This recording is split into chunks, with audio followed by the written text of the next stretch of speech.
So let's get started, and then I want to get into that card more because actually it had a few potent words in there that relate to that Anahata chakra that I really want to touch on because again, as I said, it's represented by the lotus. It couldn't have been more perfect, and I think it pulled out some key words. Again, everything is channeled, right? She channels her decks, and I feel like we're always tapped into spirit. So we're going to start actually with kale. Yay, kale. You can't get away from the kale, Vanita. I know. I can't get away from kale. I can't get away from it. So the first thing that we're going to do with kale is just take it off the stems. Now, all I do, this is all washed and everything. All I do is just run my hands on it, pull the stems off. You can use the stems for soup stock. Rough, bitches. Soup stock. Or I actually feed them to my bunny too. She loves them. Yeah. So with the kale, it's really important to eat leafy greens and to eat as much roughage as you can in your diet. One of the things that's represented by the Anahata chakra is raw greens, raw foods. But when you're dealing with hearty vegetables like kale, collard kale, they actually are a lot tougher for us to digest. I think you can feel the difference from kale versus a lettuce leaf or a baby spinach leaf. And so think about when you're starting to work with ingredients like that, and you want to have them in a more raw state. If you're not going to chew them for 5 minutes, which I don't think many of us chew for that long, not bunnies. Yeah, except for the bunny. The bunny doesn't even chew that long, but but she's got the teeth.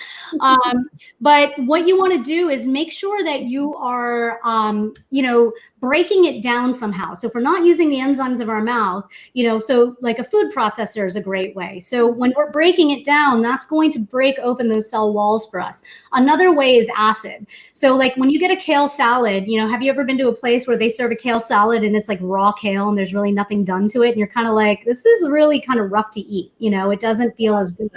What you do is you take some lemon juice, just a little bit of lemon juice, and massage it. And literally give it a massage. Just rub it in the lemon juice and the acid will break it open. Oh. So think about that when you are eating some hearty greens. Okay, so I'm just curious, is it the massaging? It's the acid, not the massaging?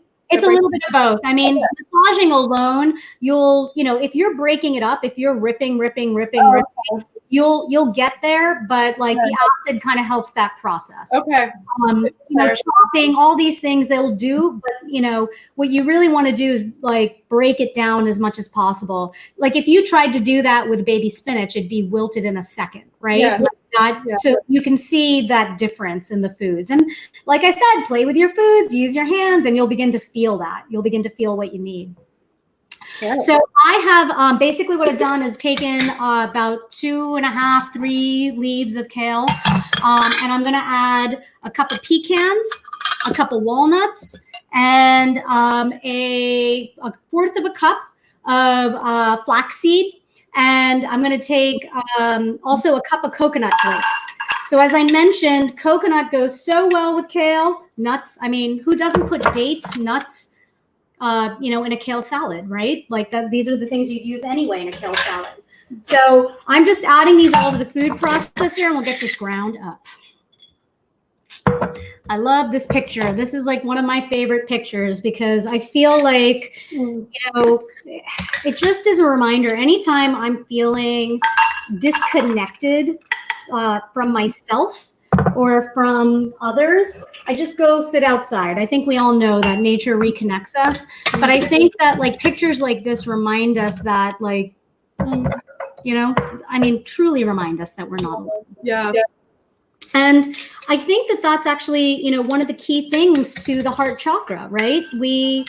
One of the ways that we know we're out of alignment is this sense of lacking self-love and feeling disconnected to others, which is usually because we're disconnected to ourselves, right?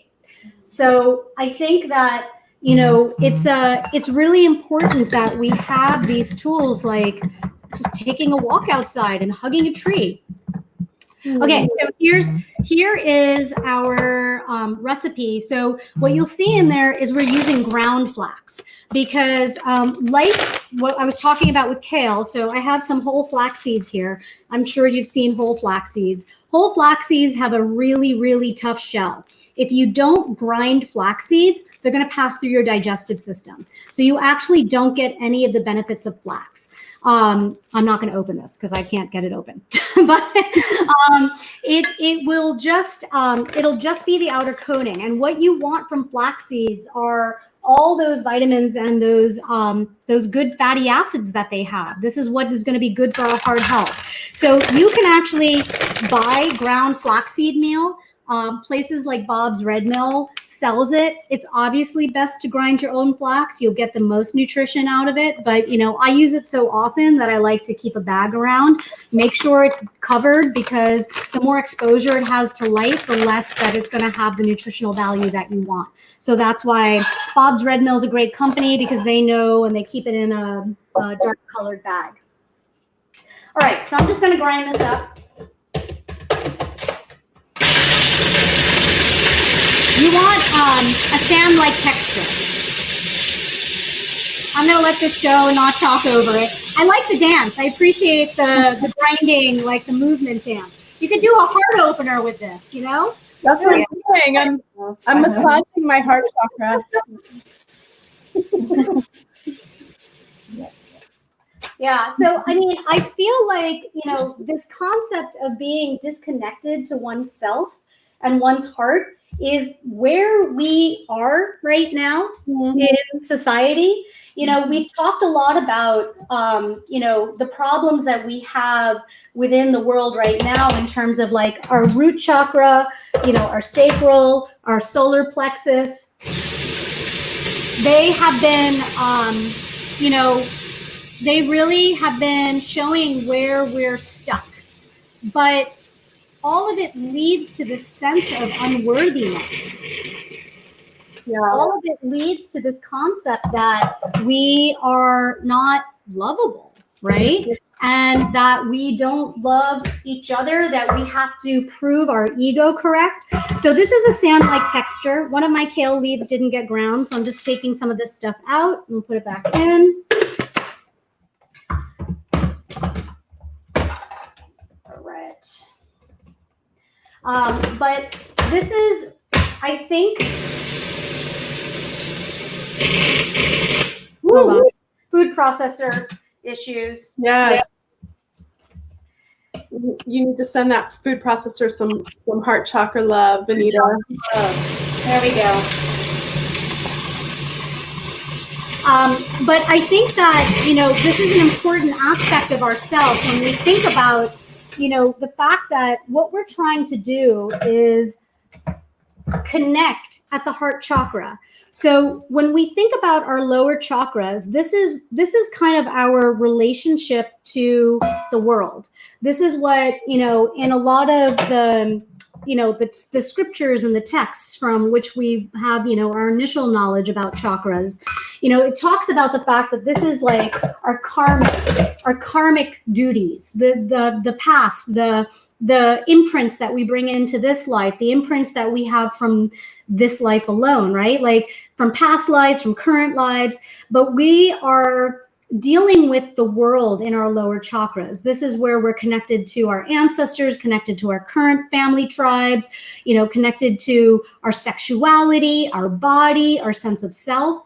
And when we move into the heart chakra, what we're trying to do is find that authentic voice. Mm-hmm. And one of the things that card was talking about is this idea of being true to yourself, right? Being able to express your authentic self. And that means speaking your spiritual truth, speaking your personal truth, and being able to be in duality and be okay with the fact that somebody else's truth doesn't match your own.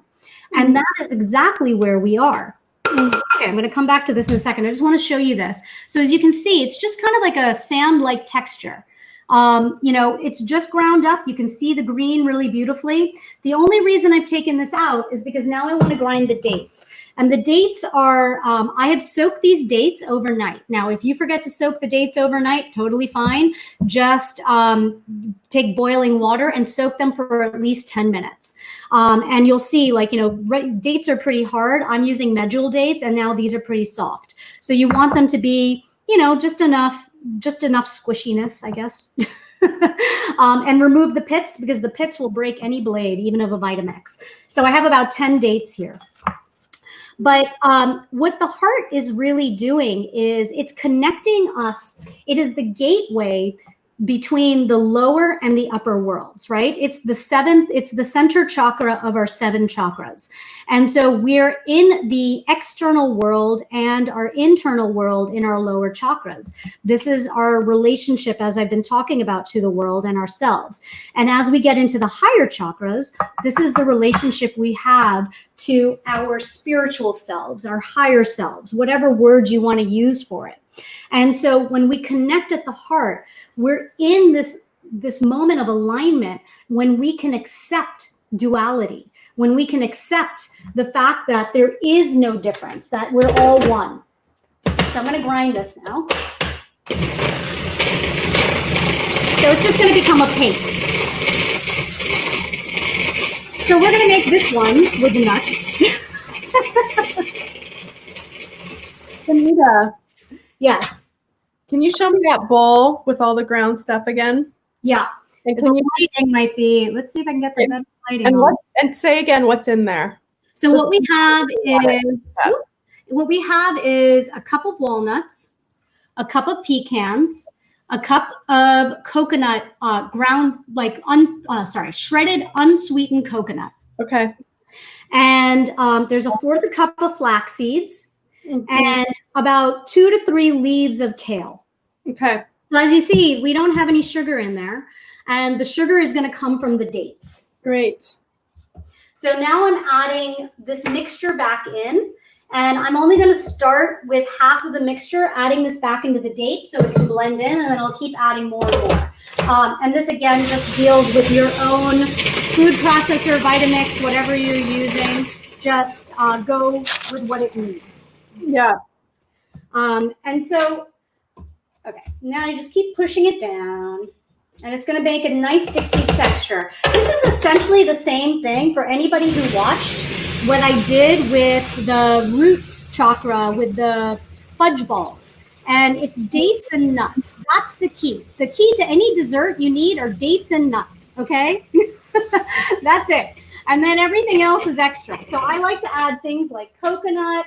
I like to add, and in this case, we're adding kale. Flax is always great to add. You can add, you know, mushroom, like we talked about, like adding some mushroom powder at one point, you know, anything that you want. This is the great place to hide everything that you think that you need in your body, but maybe don't necessarily want to eat. Dates are, yeah, I mean, hide your food. I mean, I learned best from cooking for my daughter, right? Like, how do I get anything that I want in food that I should eat, but maybe don't have the conscious ability to put into everything? Just hide it. Modern Witch Woman says, the key to a great night is dates and nuts. Yes, exactly. Bum. And cacao. Cacao should always be All right, so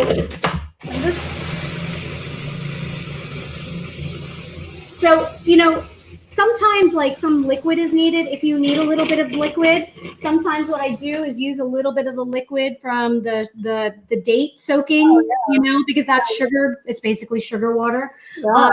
But I mean, this food processor is pretty good that I don't need to do that.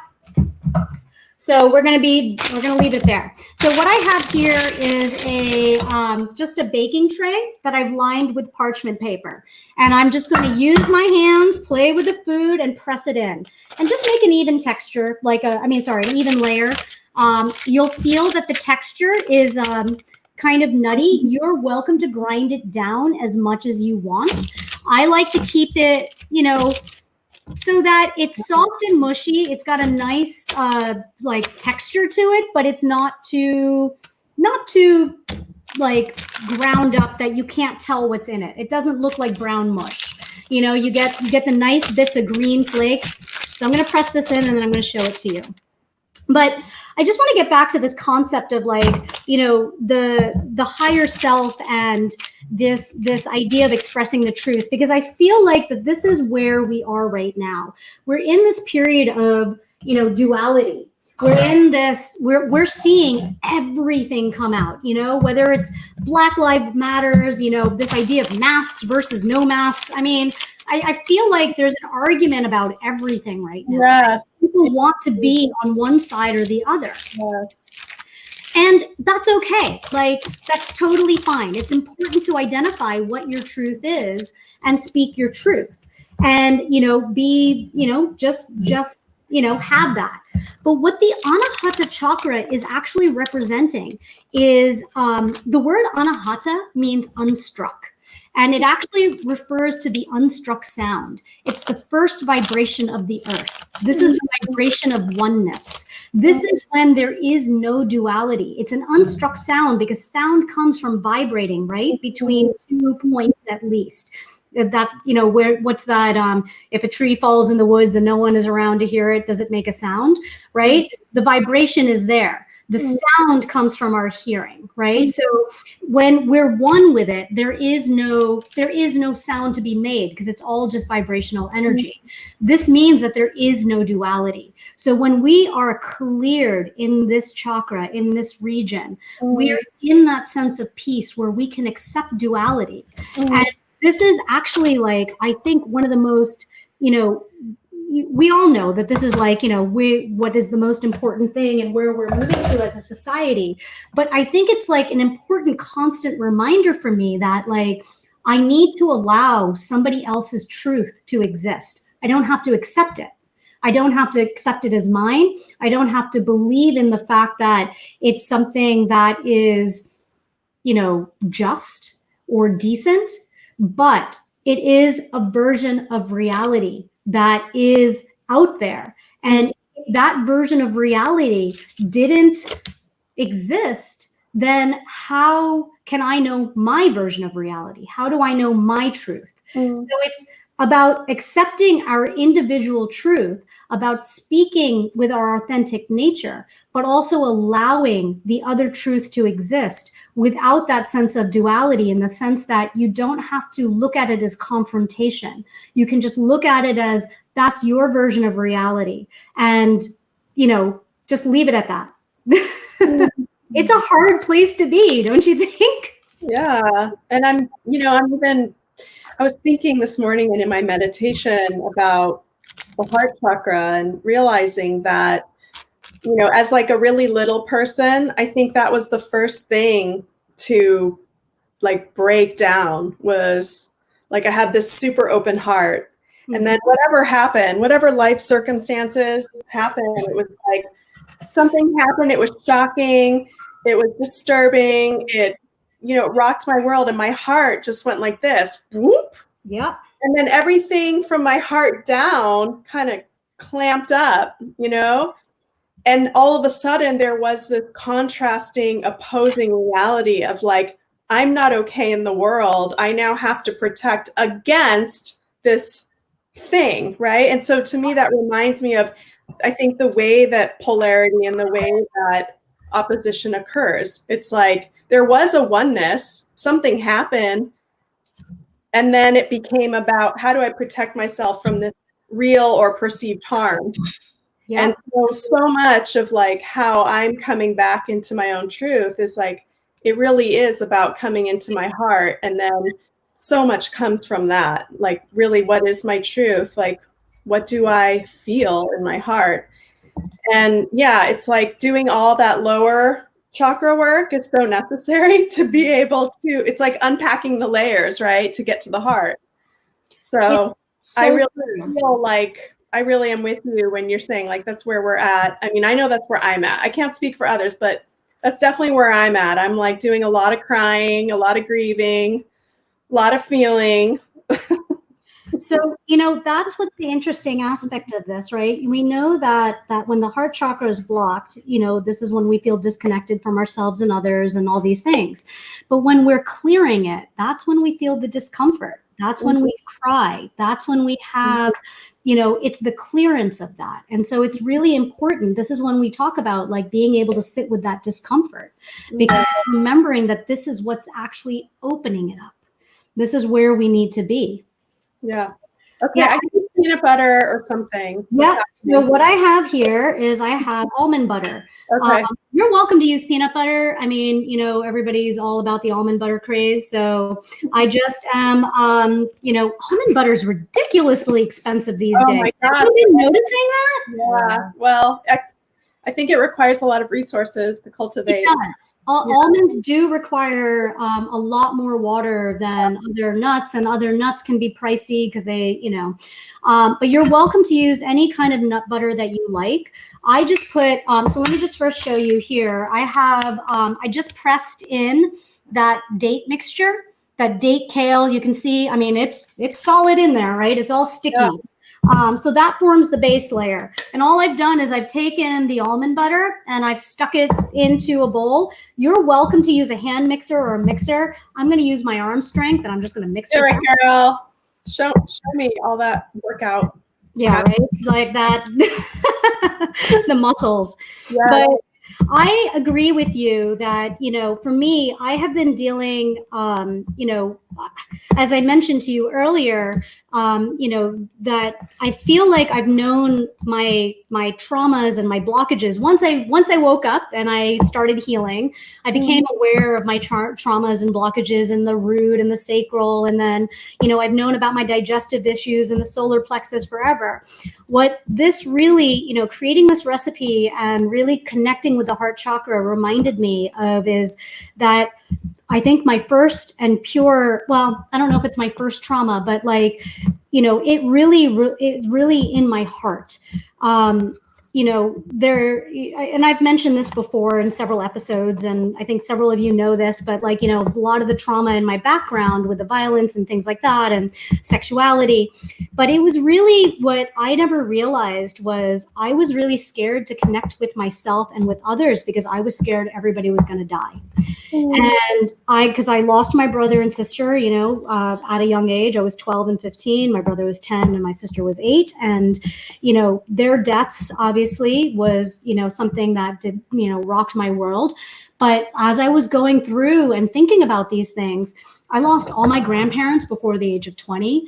I remember having a childhood friend who died. She wasn't a close friend of mine, but I went to a very small school and she died overnight of undiagnosed diabetes. And, a friend who, and diabetes runs in my family, and a friend who had a father who passed away at, overnight from asthma, and I had asthma. And so there was this fear of life that was there. And, this concept of what does, if I was connected to somebody or if somebody meant somebody to me, it meant that they could be lost. It meant that they could die, that they could go away. And by not being able to, rely on my parents for safety and comfort, and then to not have like the people that were close to me and to watch people kind of, pass away in front of me, it was terrifying. And I then lost that connection with myself. And that was my lack of, I guess, connection with life, right? Like connecting with all life. And it's the wonderful thing that has been happening, and with my spiritual awakening when I was younger, and then, I lost that and then came back to it when I was older, was the fact that it's this understanding that death is not, that's not an end of life, right? Yeah. We're ending a physical form, and we're so much greater than that. I mean, I do remember, seeing my brother's body. I think that was the first, dead body that I saw, and understanding that was just a body, that was not the person. I mean, I didn't see him there at all. I didn't know who that was in that casket. It was not him. And I think that, again, like looking at nature, we can begin to see how this always happens. You look at trees, they die every season. They give back to the earth. They come back up. And it's not something that is, you know, it's not an end. It's a continuum. Right? And so it's really just that, you had an under-supported experience, right? You had an imbalance of a certain kind of energy, and there wasn't enough to fill in the grid. There wasn't enough support for you to see that there is still beauty, there is still joy, there is still connection. So it kind of distorted your experience, is what I'm hearing. 100%. 100%. And it's been interesting to see that all it took was a reconnection with myself for me to find that reconnection to all others. And that connection to myself, I was very blessed, came through pregnancy, you know, because there was an other in my body. There was a being. Right. There was an other, but it was me, and it was part of me. And I could not distinguish self versus non-self, right? That was all one. And I had to love myself to love her, right? Yeah. Yes. It's incredible. Okay. Okay. So now here. Yes. What are you doing now? So right here, what I added was two teaspoons of spirulina. I actually have a tablespoon in there.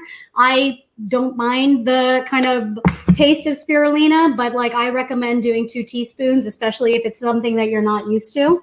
And now I'm going to add in a pinch of salt. I should have added the salt to the crust, but it really doesn't matter because all you want is a little bit of salt in there. It doesn't really matter where it goes. And we're going to add a pinch of salt and some maple syrup. Now, maple syrup is the other sweetener in this. And, you know, the reason I add in maple syrup is because, again, to hide that spirulina, because that is an interesting taste.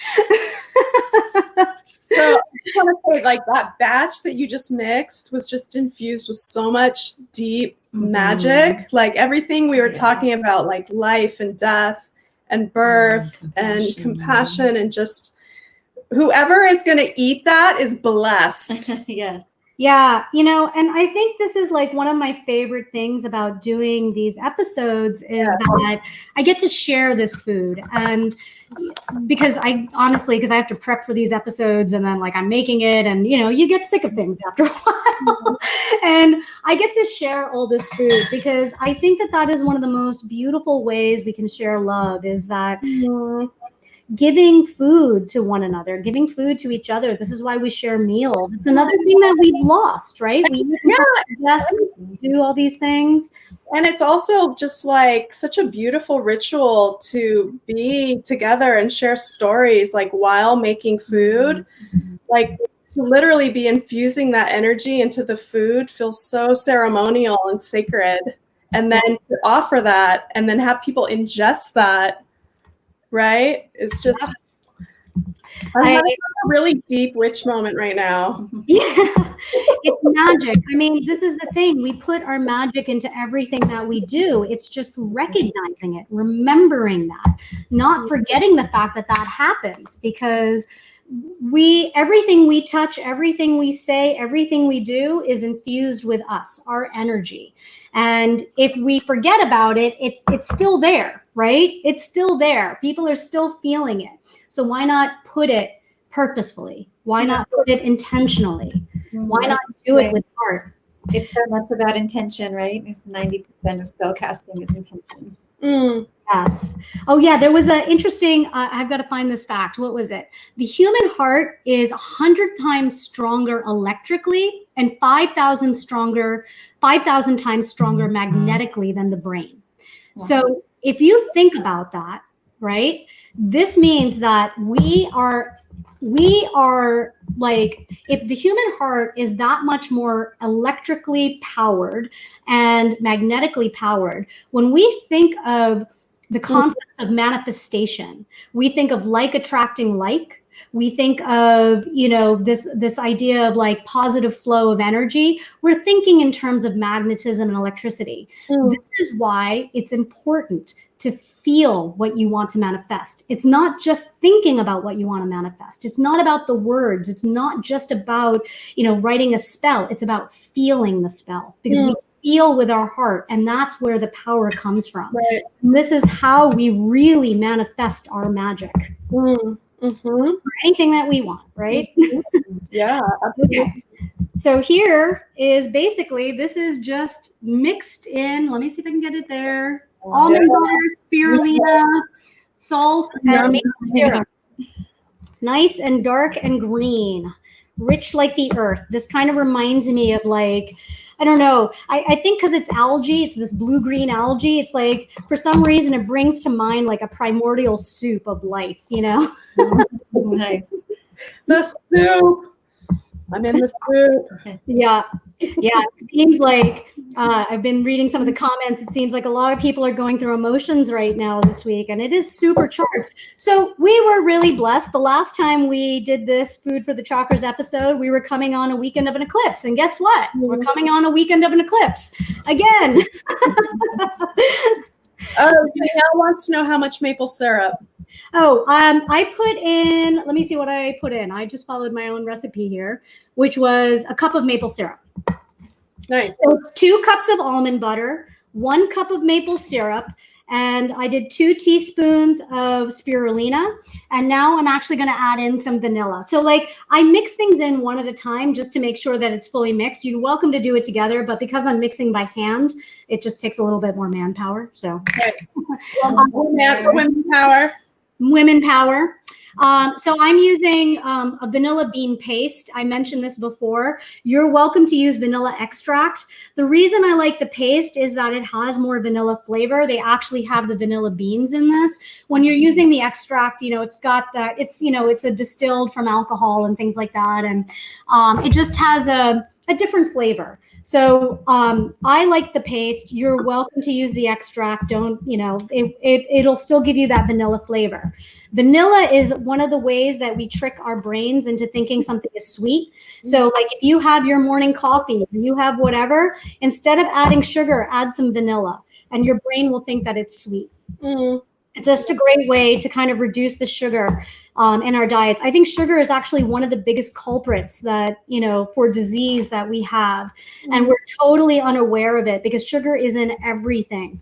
And, it's even in the fruits and vegetables that we eat. And we should be getting it from our fruits and vegetables, but we really are addicted to the sweet end of the scale of things, right? Like we want smoothies full of lots of different fruits, and we want, we end up amping up the amount of fruit we eat, and it's better to eat that fruit than it is to eat something, with processed sugar. But we should, watch the amount that we're eating, because it all adds up. It's amazing. I remember one point when I was working out, and like, I would want a smoothie afterwards, and like, I would drink these giant smoothies, and I was gaining weight, and it was all from fruit sugar. It was just purely fruit sugar. So, it's one of those things just to watch in our diet. So that's why I like using things like vanilla. The other thing is cinnamon. Cinnamon will trick your brain into thinking things are sweet. Okay, so this is all mixed in. I'm basically going to use my hands and layer it on top. So again, like, it looks like a big clump right here, right now, and I'm just going to press it in. Okay. Yeah. We were talking about something that I wanted to comment on, and now I can't remember what that is, but that's okay, because it'll come back, because everything we're talking about is pretty magical. Indeed. You're magical. Aw, thank you. So are you, both of you. I think that, I've been, coming back to this concept of like duality in the heart, and, this feeling of oneness, a lot of people are, including myself, are waking up to the fact that we're kind of entering into this period of, quantum states. We're moving out of what we have known as duality, and we're moving into what we see now as, quantum fields. And it used to be thought of as this, really heavy science, physics, whatever. And I used to just be like, whatever, I get basic premise of it, but I'm not thinking about it. But as we've been kind of coming into this time period now where we're forced to acknowledge that all of the expression of reality is an expression of the oneness. We all come from the same thing. Then all of it is allowed to exist, right? And that's exactly what the quantum states are trying to, as we move into the quantum fields, that's what we are trying to learn, that all of it is allowed to exist and that we can have our own versions of reality. Now, this is what's strange, right? Like coming into this period where we can have our own versions of reality while having an idea of a shared reality. We are, think about something like money, right? Money, time. These are shared agreements. No, there's really, the hours in a day, the time that we need to spend on something, the amount of money something costs, the fact of currency alone, all of these are shared agreements. Nobody's actually said like, this is the way of the universe. This is just something we've collectively agreed to do. Sort of. We sort of collectively agreed. We sort of collectively agreed. I agree with you. But that sort of collectively agreed means that we bought into it. Yes. Another, right? It's a construct that we are kind of abiding by, whether you like it or not, right? Exactly. Yeah. So it's not something where I used the wrong bowl. So now I got to find another bowl. Hold on. We're getting to the most magical part, the chocolate. Woo! Yay, chocolate. Okay, let me tell you what we're doing with the chocolate. We'll come back to this discussion. So I am using semi-sweet chocolate here. I like to use dark chocolate or semi-sweet. I'm using this company called Enjoy Life. They don't have any like milk solids in there. They don't have anything else. You can use like a dark chocolate bar. What you want to do is make sure you're not using anything that's like milk chocolate, because milk chocolate is mostly sugar and milk, right? Milk solids. There's really very little of the benefits of cacao. What you want to do is either use pure cacao, which you could use, but I like to have the chocolate like crust to this. So I'm using semi-sweet morsels. Dark morsels are good. The only thing in this are cane sugar, unsweetened chocolate, and cocoa butter. So if you use dark chocolate, there's less there's less cane sugar in there. That's what it is. When you're melting chocolate, you want to make sure not to burn it. It burns so quickly. So what I'm going to do is I'm going to use a double boiler. So double boilers, basically, I have a pot of water here. Double boilers. Yes, exactly. There's very little water, and then you want a bowl that's bigger than the pot, so it sits on top. Neither touch. The water does not touch this. No water inside the bowl, because water will ruin the chocolate. It'll just cause it to go all funky. Yeah. And the other thing I suggest is not to use a wooden spoon when melting chocolate. I'm using a silicone one because wood absorbs flavors. And so basically you want it's chocolate. You want it as pure as possible. What do you do? Yeah, thank you. So I am sticking, I have about a half a bag. I made my daughter's birthday cake today and I have half a bag of chocolate left. So I'm just going to use the remainder of it. I like having a hard chocolate shell. If you want to have a softer chocolate, like you want it more ganache, then what you want to add in is some coconut cream. So this is like a can of coconut cream. I'm not going to do that because I actually like it to be a little tougher. Okay. I like that. I like the textural difference between the soft brownie and the hard chocolate. I like to bite into something. Yeah, you do. Yeah. Okay, I'm going to get a mitt. But, coming back to this concept of like the quantum states, this is when we realize that we can create our own realities, right? We can have these shared collective agreements. Like we don't have to live by one world and one way of being. We've done this by forming countries, right? We've done this by forming tribes. We've done this in so many ways of humanity that we can do this. We can move out of this period by coming through a new way of being that we can decide on. And this is why it's so important to have our tribe. This is why it's so important to connect with others. And when we move into our heart, when we move into our heart chakra, this is exactly what we're doing, is that we are finding our connection that is in tune with ourselves, in alignment with us. And when we have that, ourselves, and also just like what's happening right now on the planet, like these old played out paradigms. It's like, Why are we continuing to abide by a construct that no longer applies to what's happening right now in this emerging moment? Like, we have to shift, right? We have to. I mean, and think about it. All we've been is really just asleep before. You know, it's not that we couldn't have done it. It's the fact that we kind of let it happen, right? To some degree, all of us have been collectively agreeing to things just because, you know, that's just where we were. There's no judgment on it. Well, you know, we were like the lower, maybe like as a humanity, we were in like the lower chakras of survival and creation and safety and Traumaville, you know? Absolutely. And now we are in this period where we're recognizing that we are powerful creators. We're powerful manifestors. Yeah. And we can manifest the reality that we want, the world that we want. And what I think is what I'm starting to come to an understanding of is recognizing that we can create that reality and create that world, and not everybody has to be a part of it.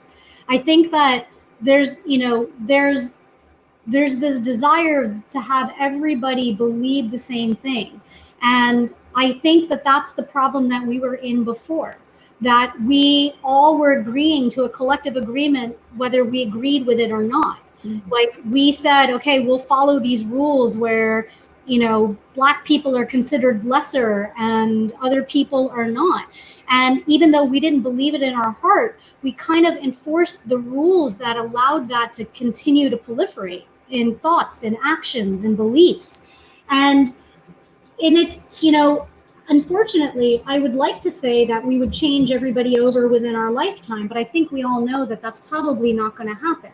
Yeah. So it's about learning that there can be different states of existence. There can be different ways of believing, and finding ways to create your own community, your own behaviors, your own tribal societies, and find ways to create collective agreements that align with you. Yeah. So, you know who's coming to mind for me? Are you familiar with Adrienne Marie Brown?